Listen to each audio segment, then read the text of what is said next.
Assalamu alaikum, everyone. This is your host, your moderator for the session today, Ali Hassan Bhatt.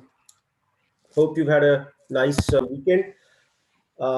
In keeping with our tradition for the year, I'd like to introduce Mr. Hamza Iqbal, the CEO and founder at Healthwire, who's helping digitize the healthcare ecosystem in Pakistan with his startup. Just in terms of a bit of context on healthwire.pk, it's a health digitization startup focused on aggregating content from various stakeholders of the healthcare ecosystem on its own platform and is geared to provide seamless digital experiences to the patients within the Pakistani landscape. In terms of quantifying some of their achievements so far, they've already raised in excess of $700,000 in pre-seed funding, primarily with 47 ventures. They've got their platform, which has both a web and a mobile component, being used across 54 cities across Pakistan, with 4,000 doctors covered via 1,500 plus health practices. And they've had a really good start to their journey.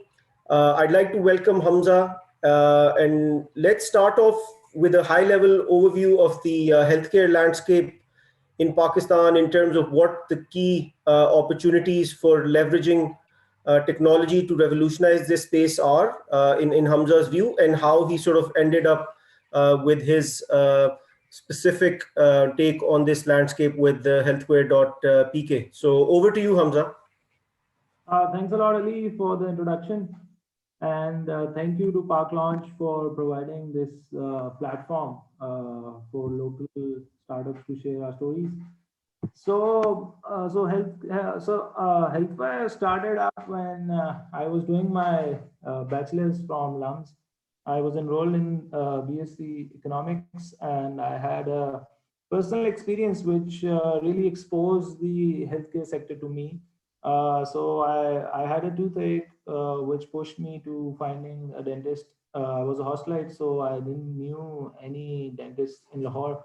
So that was the first exposure of, as a patient, going to, trying to find a doctor, then, booking an appointment, and then eventually going to that clinic, waiting for the appointment, and then the doctor consults you and then prescribes the medicines on a piece of paper, and the diagnostics, everything that happens in the back and forth journey of the patient between care providers, pharmacies, and laboratories that happen. So throughout this journey, in the shoes of a patient, you could see that it's very inefficient. There's no being used, and the patient who's in the center of the healthcare ecosystem in the end suffers the most. So this was the trigger that started up Healthwire. And then we initially, were focusing on the problem of finding a doctor and booking an appointment. So we started up with that, but in about 6 months, we had to pivot, primarily because doctors at that time, even now mostly, are not using any scheduler to book appointments. So if they're not using any scheduler to book their, to schedule their appointments, you don't know their open slots. And we at that time ended up becoming a call center because we didn't know the open slots of doctors. So we were calling back and forth from the patient to the doctor's assistant. So we recognized at that time that until unless the back-end offices of doctors are digitized, the specific problem that we were trying to solve and many other problems that could be solved using technology, all of those problems needed a foundation of a clinic management software or an EHR as it is called, so that at least at a very basic level, let's say the appointments or the health records of the patients are digitized. So that's how we started our Healthwire and entered the EHR or clinic management space. We've been solely focused on this space for about 2-3 years. And then we gained a lot of traction. We started up from Lahore, then expanded to the metro cities, and then to the second tier, third tier cities. Right now, we're in 54 cities. We have digitized 1,500 plus healthcare setups. By healthcare setups, I mean clinics, hospitals, and laboratories, where 4,000 doctors use our software. So that's where we stand. That's how the journey started. Sounds great. So tell us a bit more about the product in terms of what it offers to the different players in the ecosystem. What's in it for the doctor? What's in it for the patient? A bit more of a nuanced view on how it sort of brings the whole ecosystem together in a cohesive and improved experience is delivered for everyone involved. Yeah. So before getting into this question, I'll like to touch upon how the ecosystem is structured first. So if we look at the ecosystem, what we can observe is that at the center of the ecosystem we have patients and doctors. And through that interaction, all the other players of the ecosystem come in place. So the laboratories, we have pharmacies, we have pharmaceutical companies, we have insurance companies. All of these stakeholders of the ecosystem are dependent on the interaction between the patient and the doctor. So let's say when the doctor prescribes something to the patient, that's when laboratories and pharmacies come in. And that in this interaction, insurance companies come in. So prescription in the end is right at the center of this whole ecosystem. And it's kind of a point of care disbursement, because at this specific, that specific document is what connects the whole ecosystem. And as long as that document, is created on a piece of paper, the inefficiencies that we see in the system will always remain. So our core focus has been to digitize prescriptions and making sure the even from the booking of the appointment to creation of that prescription and the next parts of the patient journey happen on our platform. But the first part of that was digitizing backend offices of clinics and hospitals, so that when a doctor prescribes medicines or lab orders, they do that on our software. So that's how this ecosystem is now connected. We these 4,000 doctors that I've been talking about, their appointments, or if they have a walk-in system, their tokens are maintained on our software. We know how their appointments or their schedules are going. We know how their in real time queue is moving.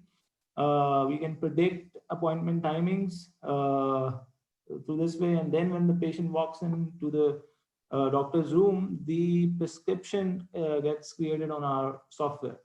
The doctor has a lot of benefit of that, because it takes a lot less time to create a prescription on a software, because the templates already made there. They just need to mostly tailor them for 90 to 95% of the cases.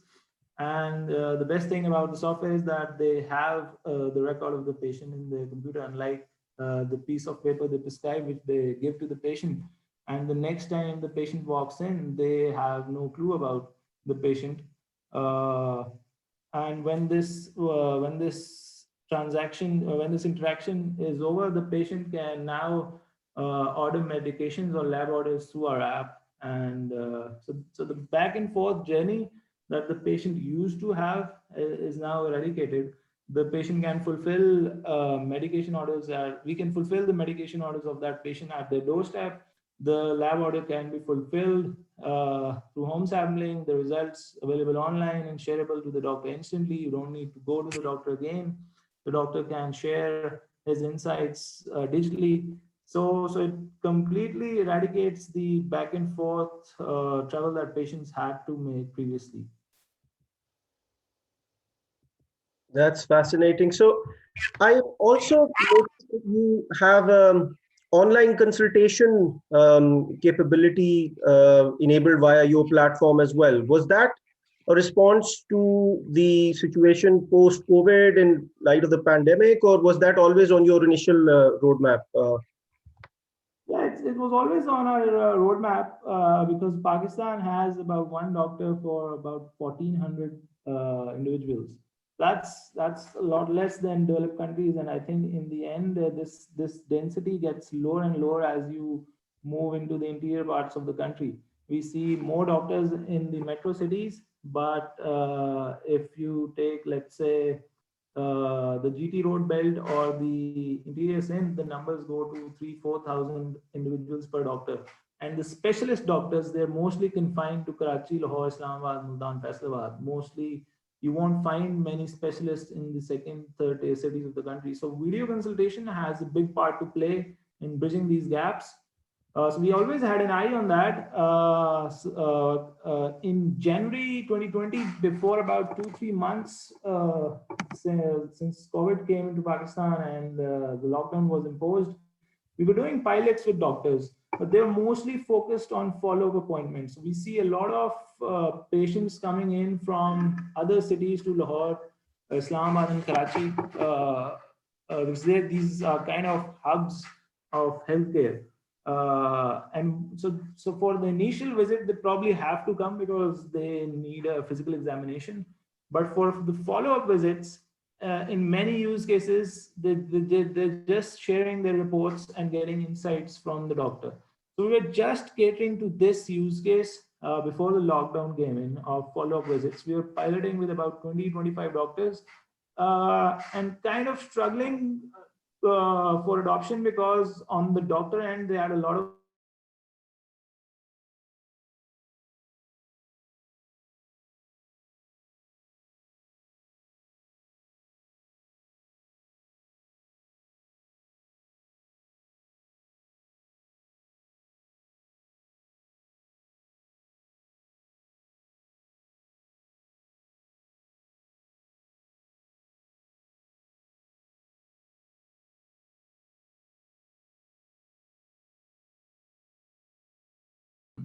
other parts of the country to make those payments, the chances of that payment happening get lower. And then all of a sudden, the lockdown was in place, I think on 21st March, and then the tide shifted. So those doctors who were kind of not that interested in this service suddenly became interested because both doctors and patients needed a channel to interact because OPDs were closed for about 40-45 days. The OPDs started opening up in most of the cities around end of April and start of May. But these 45 to 50 days, there was a lot of traffic on the online consultation space. People were booking appointments, follow-up appointments, we were booking consultations. So it really drove adoption, but I think overall the impact that that it has had is very varied because as time passed, OPD starting opening up, the number of calls done online started to reduce. It is on a downward trend. I think this is not something that we've only experienced. This trend I think is across borders, even other countries. As soon as the option to visit doctor in person has come in, the number of calls that suddenly had a jump have started to reduce. But I think all in all, the biggest advantage that this has created is not only in telemedicine. I think it did give a push, but I think it's not going to be much sustained. The push is mainly in adoption, not in the numbers. But it does help in changing the mindset, and we've even seen increase in sales of our EHR after this lockdown, because doctors probably are now more interested in understanding how technology can improve healthcare outcomes and help them assisting in giving premium patient healthcare experience. Previously, most of them, those doctors were not ready to leverage technology, are probably now more looking forward to it. Okay.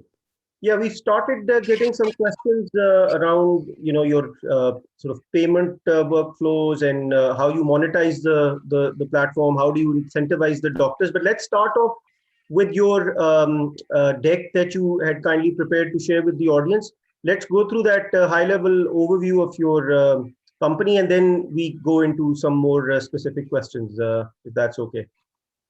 Yeah, sure. So I've touched some of the things of this deck. I think uh, a high level overview that I was talking about, which talks about the problems of in the current system, which doesn't use technology much, are mentioned in this slide. And on this topic, I think I can talk for hours, because there are about 6-7 stakeholders, and each of them have a long list of problems that there are primarily inefficiencies, and all of those inefficiencies directly or indirectly are connected to the point of care disbursement, and that's the prescription. So if we start talking about the patient's journey, I think the biggest issue is Hamza, if I may, sorry if I may interrupt here. There's a comment from the audience saying that they can't see your slides yet. uh, can you see the slides, or are they not visible to you? I can see them. I'm not sure if the audience is able to. We can see it. Just touch the slide on the side. Yeah, so I have the Okay. problem statement slide opened up in front of me right now. Yeah, it's we've got confirmation. They can see your screen. Thanks, Imran, for your confirmation. Yes. Yeah, so I was talking about the problems that the patients face, and they're mostly related to the back and forth journey that they have between providers, pharmacies, and labs. Uh, and the main core reason behind that is that all of these stakeholders are not using any softwares in most of the cases to digitize the setups. And on their own, these stakeholders, if we take the pharmaceutical side, that they're very inefficiencies from the point the manufacturer manufactures those drugs to the distributor and then the retail pharmacy.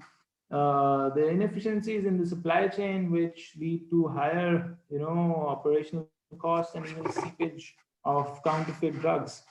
and and this is connected to the fact that pharmacies and the whole supply chain isn't using any softwares, and the softwares that are being used in pharmacies are mostly point of sale softwares. So the distributor has no data on how the stock in the pharmacies is moving. This is just one point that how the pharmacies are affected. And if we take labs, if we take insurance companies, the time they take in processing claims, to hospitals who are unable to the fact that it looks like that hospitals don't mostly spend that much on technology, but I think on the ground the reality is very different. Most of the hospitals that we have interacted with, more than 500 in Pakistan, most of them have IT teams. They've spent considerable amounts on using technology. They understand the importance, but we still there's no dedicated software in Pakistan for hospitals, a purpose-built software that that can be executed, that can manage different use cases. So they end up building their own MIS teams, starting up softwares from scratch that are used by 2-3% of their workforce. So this is kind of the landscape that we are in, which uses technology on a very limited scale, and hence is very inefficient. And in this scenario, the work that we've been doing is solely on providing tailor-made softwares to each of these stakeholders, making sure that they're connected to each other, and individually they can manage their setups efficiently. So I touched the doctor side initially. On the hospitals side, is software, I think, can at multiple scales improve their efficiency, helping them in making informed decisions. And a purpose, and the advantage of a purpose-built software is that we've encountered most of the use cases already. And when they venture out in making their own softwares, the attempts mostly very feeble, and the software ends up being used by just the front desk reception. So this is how things are being done on the hospital side. Touched the pharmacies previously as well, so I think I take less time on this slide to move forward. So this is some of the traction we've built. We started up from Lahore, and now we're in 54 cities. Done 1,500 deployments. Among them, there are 120 hospitals, 150 laboratories, 100 pharmacies, and the rest are clinics. And these 4,000 doctors use our software. We've populated 2 million, more than 2 million patient records, unique patient records on a software. We've brought this information of these patients online. They can access that through the app. They can order medications that from the prescriptions that have been made. They can access their lab reports, share them with doctors. Of these 2 million patients, overall 3.5 million health records have been created by doctors. So this is the penetration of the software. So when a patient comes online, or when a health record gets created, they can access our app.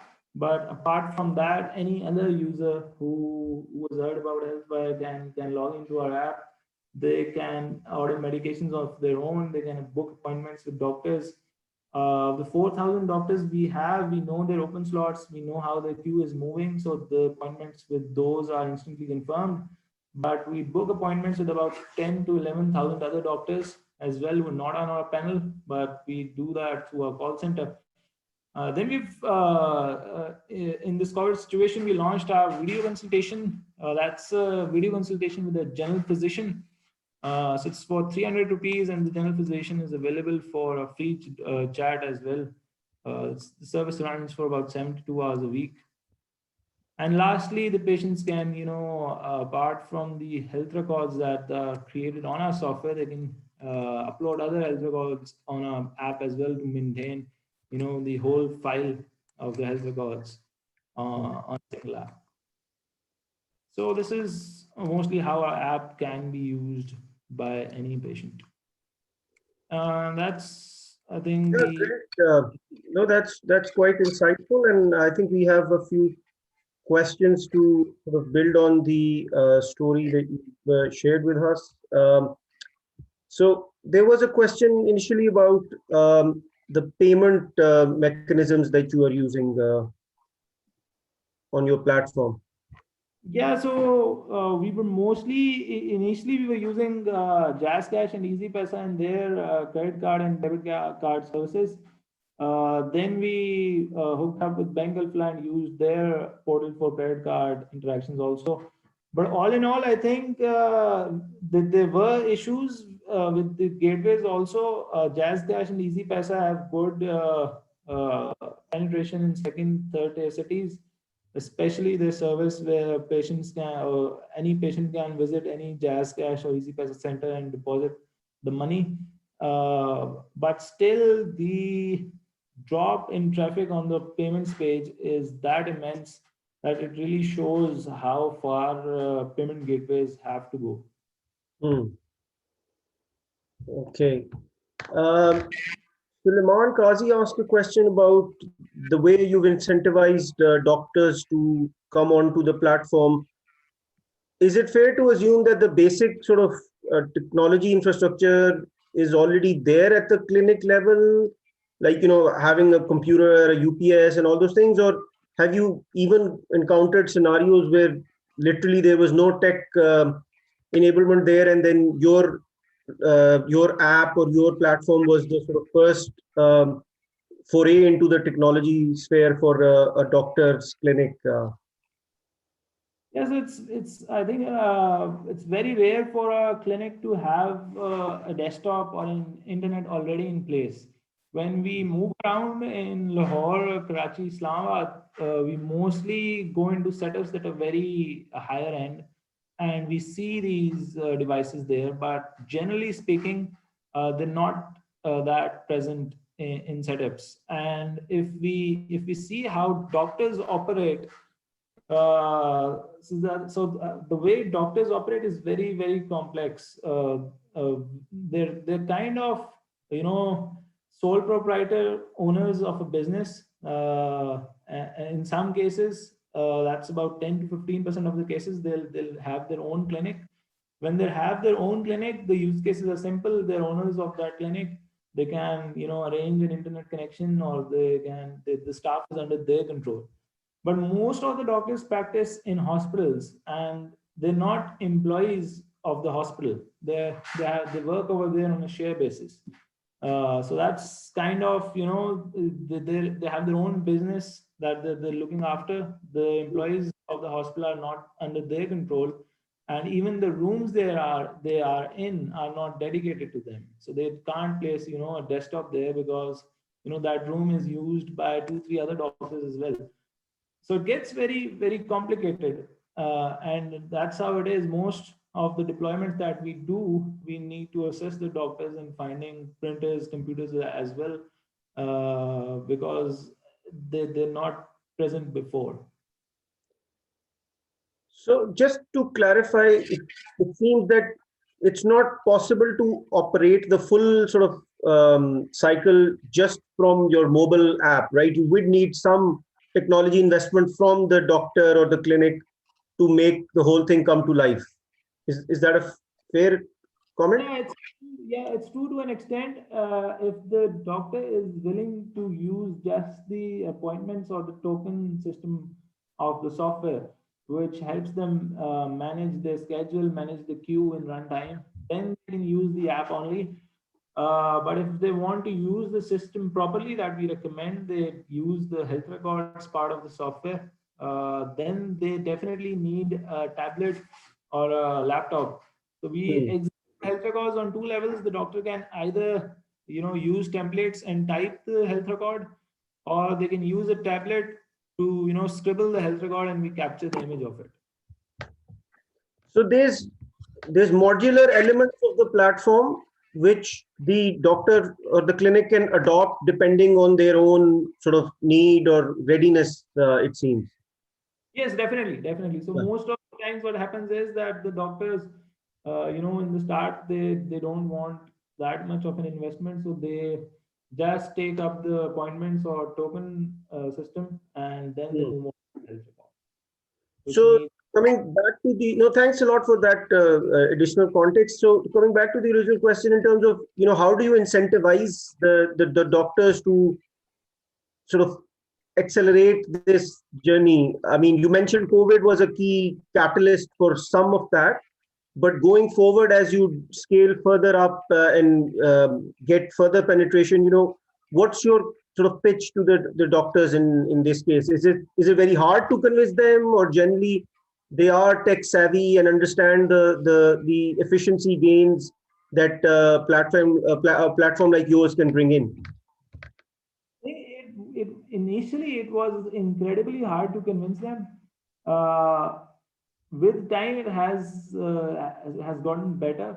But the way our sales pitch work is that it's not difficult to convince a doctor on the benefits of the software, because mostly if they're specialists, there's a high probability that they use softwares when they go for training abroad.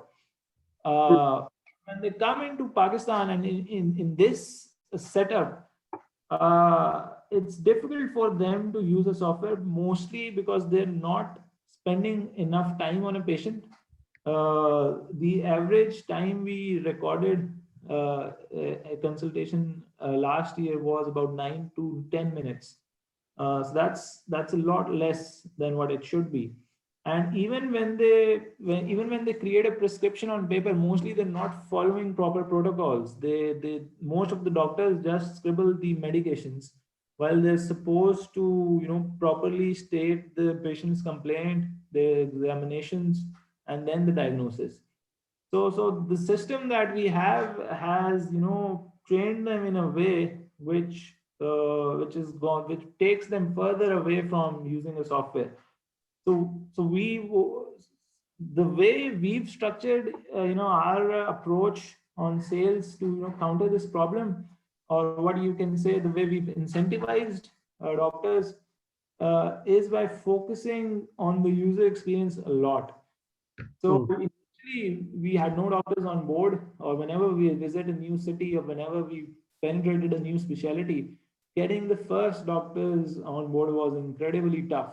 But when one of the early adopters, said yes and signed up on the service, we were, very, very particular on their experience, and making sure that they have such a good experience that we can get referrals.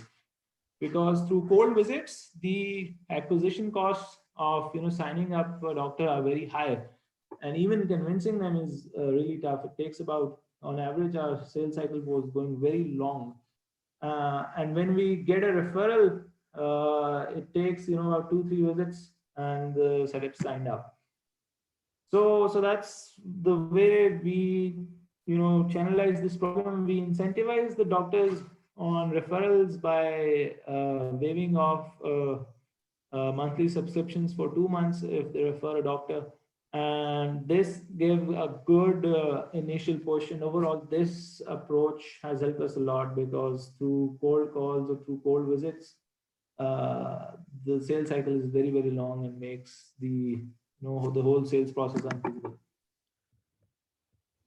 Great, thanks. So just to understand your sort of monetization approach as a SaaS platform, you have like a flat subscription that you charge each doctor, or is it on a per transaction or per, say, patient record being generated on the platform basis? Because you could take it in in multiple ways. You could monetize this service in a lot of different scenarios. So just curious to know what's worked well for you so far.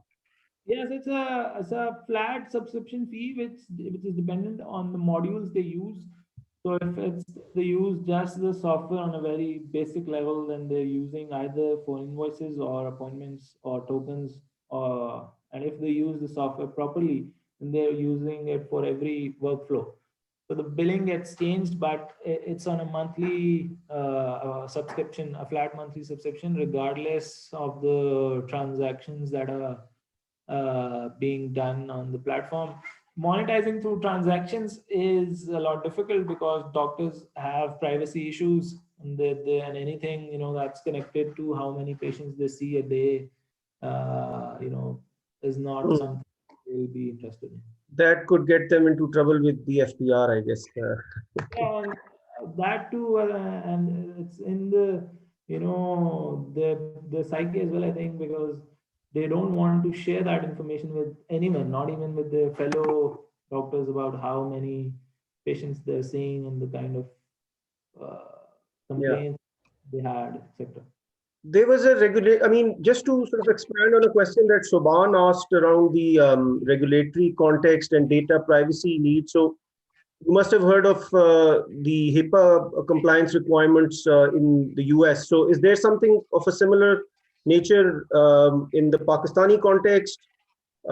If not, then do you have certain sort of guidelines or principles that you've built into your sort of way of working from a data privacy and overall regulatory compliance perspective? Yes, there isn't any regulatory body or any regulation being done in Pakistan regarding of how patient data would be stored digitally. So in the absence of any regulation, we've been following HIPAA as a benchmark since day one, and it's very important to us, because this is where doctors are usually very particular on. because they understand, as I said, they understand the benefits of the software. The key issues for them is how if it's usable enough, or if the software must not distract their consultation. Instead, it should enable them. It should be usable. It should have good enough usability for the staff to get trained on. And the next biggest issue that they have is security, and how patient privacy and their practice or their own privacy is protected through the software. And following HIPAA has helped us a lot, because there's a lot of information on HIPAA. Some of the doctors have already heard about it, and when they see that that's the benchmark that we are following, it helps the sales a lot. And internally, I think we are very much focused on making sure the patient privacy and the practice privacy are not compromised. So it's a good foundation and a good way forward for us too, in the absence of any regulation in our market. Great, great. There's a question from Ali Fahad on the overall sort of market landscape from a competitive standpoint. So, would say Sehat Kahani be a competitor for you? Anyone else who's doing a similar service with maybe a slightly different geographic footprint to yours? Yeah, I think there isn't any competitor with the approach that we have taken. So our approach has been very, very different with regards to how other competitors have been approaching similar problems. So we have a lot of competition on the doctor booking side. That's where we started up. We pivoted very early because we thought that a call center would never work. There's no retention. We're not providing a good enough patient experience for any kind of retention. So we have a lot of competitors on that space who are working on a call center model. Then we have competitors on the telemedicine space like Sehat Kahani, who were doing a good job on their end. But I don't think of them as a competitor, because the problem that we are solving is very different. We are trying to connect the whole ecosystem, and not focusing just on telemedicine or just on finding a doctor and booking appointments. I think we have more parallels internationally. I think with Zeta and Practo are two companies who are working on building end-to-end solutions which cater to all stakeholders. Our stories are very similar too. Both of these companies, were very much focused on the EHR or the clinic management space initially, and then when they had that leverage, that they started up, entering other revenue streams and connecting all the other players of the ecosystem. So these are two international parallels that are more connected to us rather than any local competition. Great. Faisal Hayat had a question around the sort of tech stack for your platform. What technologies you're using on the technology software side? Yeah, so our web application is on Ruby on Rails, Postgres SQL. We're using Amazon and DigitalOcean web servers. Our mobile applications are native. And I'm mostly handling the business end of the thing. So any question that delves into tech more deeper would be out of my domain. So I know these side of things. Yeah, no, I think that would suffice for this audience for now. And I think in terms of the broader questions we've covered, Khudabaksh Salimi had asked a question about the concerns from the doctors around taxation, which you briefly alluded to already. That the way you've set up the service, it doesn't require the doctors to expose the sort of volume of business or transactions, say, going through your platform externally. Yeah, that's a very key decision, early decision that has helped us in making sure that taxation issues don't become a hindrance in our sales. It's still they still have many more questions regarding how our data is protected, and how FBR can access it or not. But all in all, I think since we did the first pricing decision right, that helps us a lot. If it had been anything related to any kind of transaction, those issues would have really been very, very, deal breaking. But at this point in time, they just prolong the sales cycle. But overall, we have good enough reasoning to make sure that they don't break deals. Great. So there's a question from Salman Khalid around the challenges in terms of onboarding pharmacies and labs. I mean, we've had quite a discussion around the doctors challenge, the onboarding of doctors aspect of it.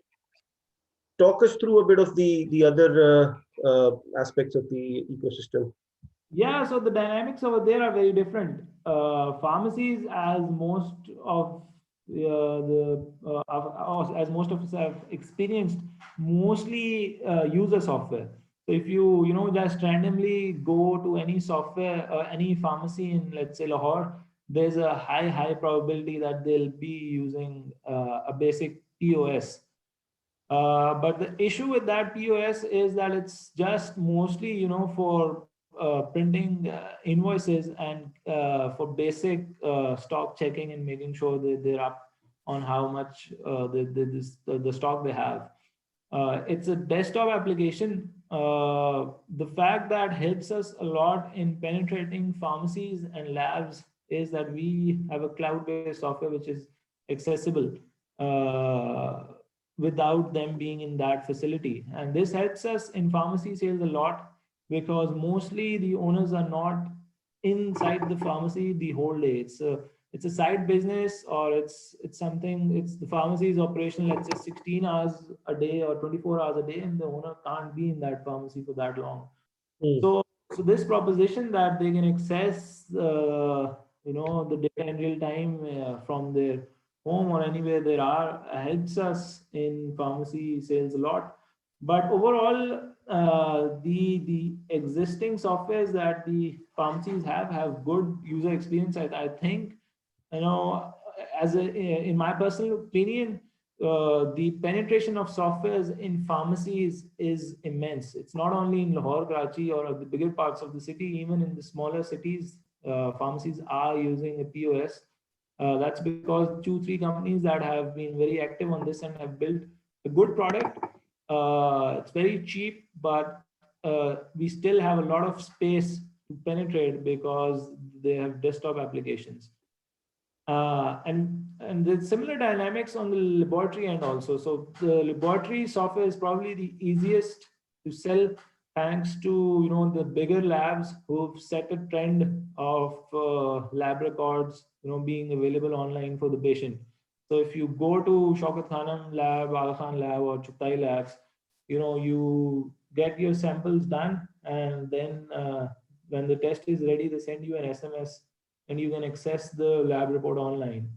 So these 3-4 labs have really set a good benchmark of in the diagnostics end, and the other smaller labs have a lot of reason to give these kind of services to capture patients and give a better patient experience. So laboratory software sales and laboratory penetration is a lot easier in comparison to pharmacies or doctors because of the 3-4 top players in the diagnostics end.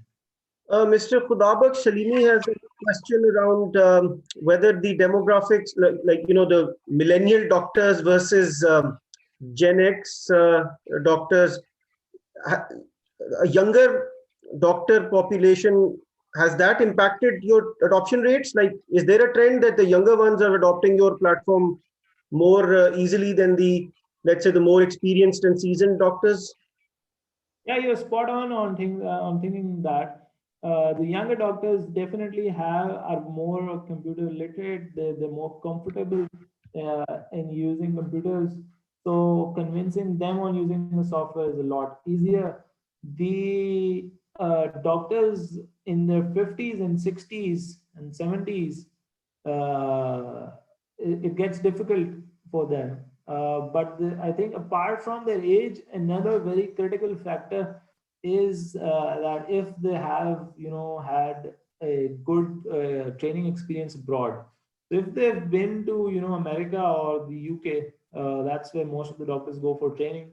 Middle East, they probably have had any kind of experience with using softwares, and they've seen how leveraging technology helps a health setup, helps them giving better patient care. So convincing them on the software becomes easier. So I think age, yes, it's an important factor, but probably if they've had an experience of using software in another country, it's a bigger factor that helps us convince them on using the software. That's very heartening to know that the medical community in Pakistan is now sort of seeing technology as more of an enabler towards a better sort of patient experience and better business process efficiency, as opposed to an overhead cost in some way. So that's definitely very heartening to hear. There's a question from Hamad about how you've done your estimation around your total addressable market. I guess an associated question would be, is is Pakistan a big enough market for you to build a sort of sustainable business on? Are you even looking to go beyond that at some stage? I guess I've bundled 3 questions in one, but let's start with the Pakistan addressable market first. Yes, the Pakistani market is big enough, I think, and the thing with healthcare and the way anyone can see healthcare development in the future is that the future growth rates of healthcare expenditure in Pakistan are expected to be very decent, because we have more and more people entering the middle class and the upper middle class. More and more families have rising incomes, and as that happens, the private healthcare expenditure or the out of pocket expenditure on healthcare is expected to increase. So we already have about 11 to 12 billion dollars annually spent on healthcare. A good part of that is done by the government, and about more than 50% of this is still private. And the direction that we've seen the government take in the last year or two, even in the last 4 or 5 years, is also something that favors private companies a lot, because the government has kind of decided that instead of creating healthcare setups that are and providing healthcare services on their own and focusing on that, they're going to focus more on in making sure that they have more of the population health insured on healthcare, even if they're going to use any private healthcare setups. So insurance from government and insurance from private, increase in insurances from the private sector, both rapidly increase the access to healthcare, the ease of healthcare, and give a big push on the transactions that could happen in the space. And that's the space that we're in. We're assisting the ecosystem, and the more and more consultations that happen, the more and more people that are able to afford private healthcare, the more market space that we have. And in terms of going abroad, I think in the next year or two, there's so much that we eyes on in Pakistan. So we're completely focused, in solving local problems. In the longer run, I think the model that we are working on is replicatable. We've already seen this model work in other developing countries. Unfortunately, the developed countries have taken a different route. The markets over there are saturated, and it's kind of impossible over there now for a company to become a healthcare platform, become an end-to-end healthcare platform.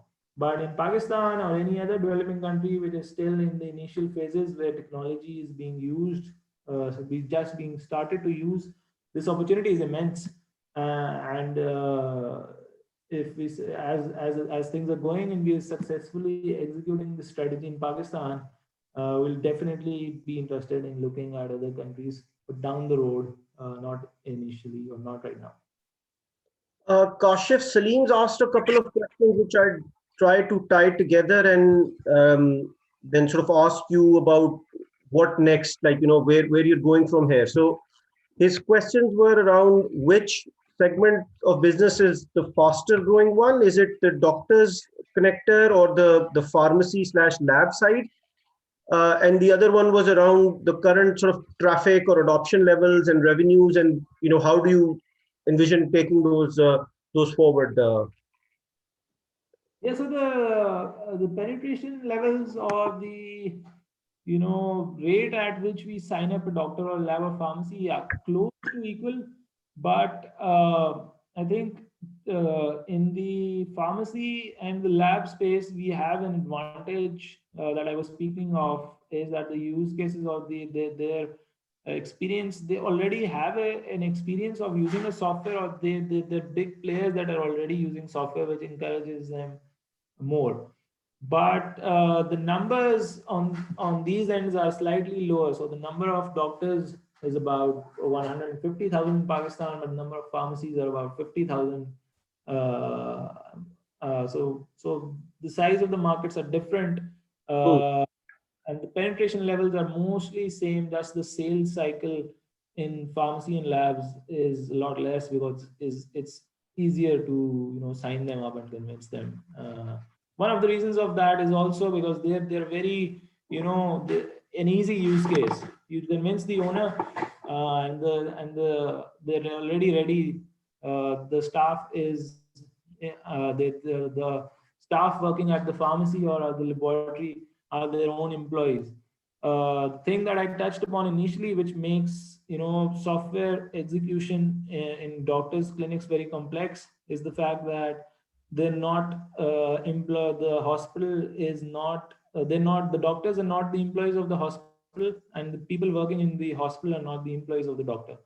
This makes things very complicated, and even the biggest reason, in my opinion, due to which hospitals have not been able to increase or improve on patient experience, is the fact that they have no control on consultations. We see the top hospitals who very good quality standards, like Shaukat Khanam. The precise reason that they've been able to execute software very well, they've been able to give very good quality consistent services, is the fact that the hospitals or the doctors over there are employed. They work full time with the hospital, and they're not there for just a couple of hours. Yeah. A quick question from Ehsan Mahmood on whether there are any interfaces possible with other clinic management systems, or not as yet.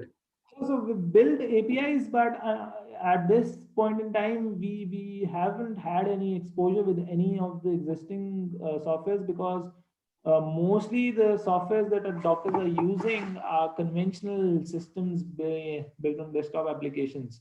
But we want to enable this ecosystem in the end. Down the road, more and more other softwares will come in labs, in doctor clinics, even in pharmacies. And I think it would be very important for all of us to communicate with each other. Only then we can give patients an end-to-end seamless experience. Okay, there's another question from Kaushik around you providing online medicine delivery service as well. So is it, I presume you're not holding your own inventory, you're sort of taking the fulfillment aspect of it, and so that's how we're not competing with them. So we're mostly interested in fulfilling orders through their inventory. We have our own inventories, even when we are working on with the distributors. We just started off with that, with the distributors and the retail pharmacies. We never working with the distributors and capturing inventory. It's mostly regarding connecting them with retail pharmacies and making sure they know how the stock levels are moving. Great. I guess that's been very, very insightful. I've moderated a few sessions on this platform, and I think the number of questions today is sort of testament to how engaged the audience has been and how valuable this has been for them. So before we conclude, I guess a fair question to ask would be, what next for your company? What's next on the Healthwire agenda? Are you looking to raise any additional funds? If anyone was interested in supporting you in any way, be it via investment or some, sort of partnership or referrals or anything, how can they reach out to you? So just give us a bit of context on that before we call it a night. Yeah, so we have just started our efforts on raising Series A round. Anyone interested in participating with us in creating this healthcare platform and improving the overall healthcare experiences, solving genuine problems that that every stakeholder of the ecosystem is facing, should can contact me and we can have further discussions on this from the company standpoint and how we're looking to take things forward. I think we're at a very interesting and exciting stage right now, and that's because we've solved the hardest problem. We took the hardest problem head on, and we solved that. And I think the 4,000 doctors that that use our software in the labs and the pharmacies are testament to that. And now I think it's the time for the real show, and that was connecting the whole ecosystem. With this basic hard problem solved, we're now in the position to bring a massive impact on the patient side. In the longer run, I think we see telemedicine playing a big part, and outdoor healthcare insurances, which make healthcare expenses predictable, create a big impact. But in the next year or 18 months, I think it's all going to be how we channelize more and more patients on this platform and making sure they get a seamless healthcare experience. Is there a target number for the Series A funding you're looking to raise, or you haven't determined yet? There isn't a target number yet. We just started the efforts, so we'll have a number very soon. At this time, we've just engaged our existing investors and the investors that we've already been in talks with. We've had very good initial discussions, so hopefully we'll have the numbers very soon. Okay. Great. So in terms of reaching out to you, are you generally responsive on LinkedIn, or any email address you'd like to share with the audience? I'm responsive everywhere. LinkedIn, any social media platform. Email is probably the best channel to reach me out. Sure. Share my email in the chat, or as you can suggest, Ali, on how to go. Yeah, sure. If you can type it in the chat window, and then we'll get it posted on our WhatsApp groups for those who might be interested in contacting you after viewing the recordings of the session. Yeah, sure. I am doing that.